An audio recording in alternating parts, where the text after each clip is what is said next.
Hello and welcome to the I-129f petition for Alien Fiance. What is the purpose of the I-129f petition for Alien Fiance? This form is to petition your fiance and that person's children to the U.S. for marriage within 90 days.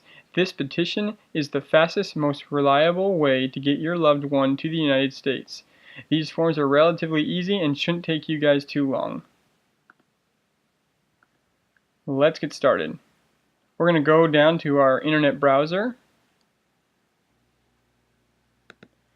and we're going to go to uscis.gov, go to forms on the left hand side and click that, and we're going to go down to the search bar and we're going to type in I-129f, click go, and we're going to go to the PDF here, open that, and we are going to download it. So let's download it to our desktop. Okay. We're going to drag it on here. Alright, now let's get out of our browser and open up this PDF. First thing we're going to do is we're going to adjust the screen here, so get rid of the right hand sidebar if you have one that's in the way. Go to 100% and we're going to open up this PDF full screen, okay? This bolded section up on top is only for the USCIS, so we're going to go to the start here on line 1A. It says family name, given name, and middle name. This is for the petitioner living in the United States. So Doe John J is the name that we have for our character. 2B is the street number and name. 50373 Arch Street. And then city or town, we're going to put Dearborn. 2E, the state is Washington, WA. And then 2F is our zip code. Okay, and you can see on line 2I that it automatically put country as USA. Okay, line 4, we're going to put Dearborn for city and town, and then line 5, country of birth, United States. Okay, now up above on line 6, you can see that it says date of birth, so we're going to put 09/25/1987, and then followed by that on line 7 we're going to put male, and then marital status on line 8 we are going to go to single. Check that box. Okay, other names used, we have none. If you do, put what you have. Okay, part 1, information about you, continued. We're going to go down to my citizenship was acquired through birth in the United States, and then have you obtained a certificate of naturalization or a certificate of citizenship in your name? No, we have not. So we're going to continue to go to line 14. Have you ever filed for this or any other alien fiance or husband or wife before? No, we have not. We don't have an alien number and nothing else applies to us, so we're going to go down to part 2, information about your alien fiance. We are filing this for a K1 fiance, and we are filing for Garcia Jane Galang. Okay? And we're going to go down to alien fiance's mailing address. So we are going to type in Jane's mailing address. So Bogang, city or town, Trinidad. Okay. And then we don't have a state, so we're going to go down to province. You can always do a zip code if they have one. And then we're going to go to country on 3I and put Philippines. Okay? And then up above on line 4, we're going to do city/town, village of birth, Trinidad, country of birth, Philippines, and then date of birth, 07/25/1987. Okay? And then line 8, Jane is a female. Okay, and then she's also single, just like we had written before.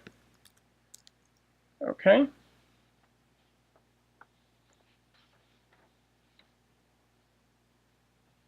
and then just like above on the form above, it says other names used. We didn't have any, and we don't have an alien registration number, so we're going to skip that part.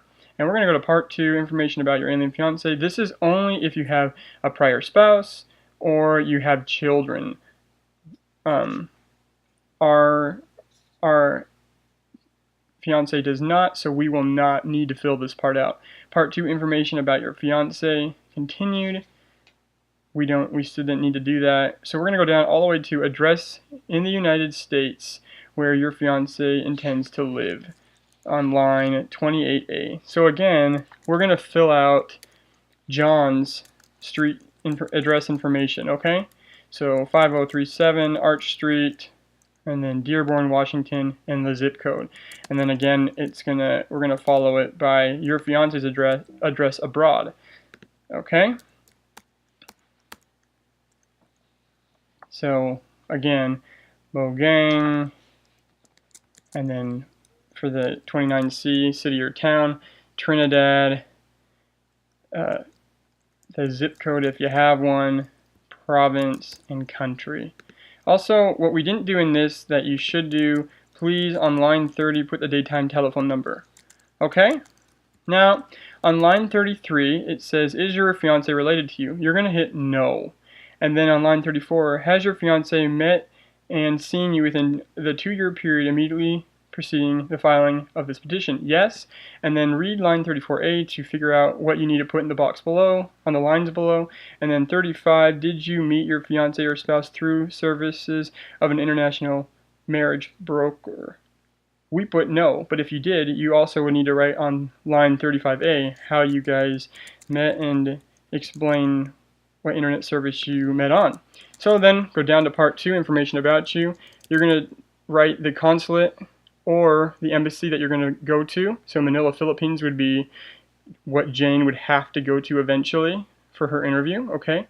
For these, we just hit no, but please read it and make sure none of those apply to you, okay?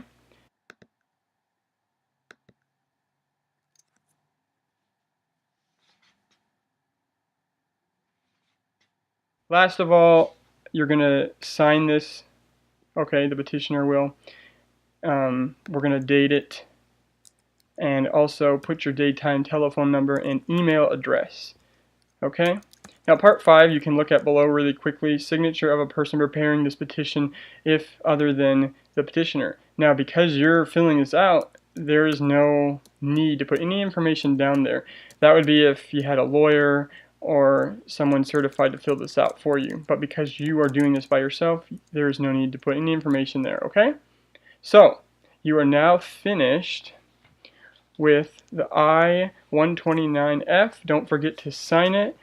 Congratulations. Have a good day.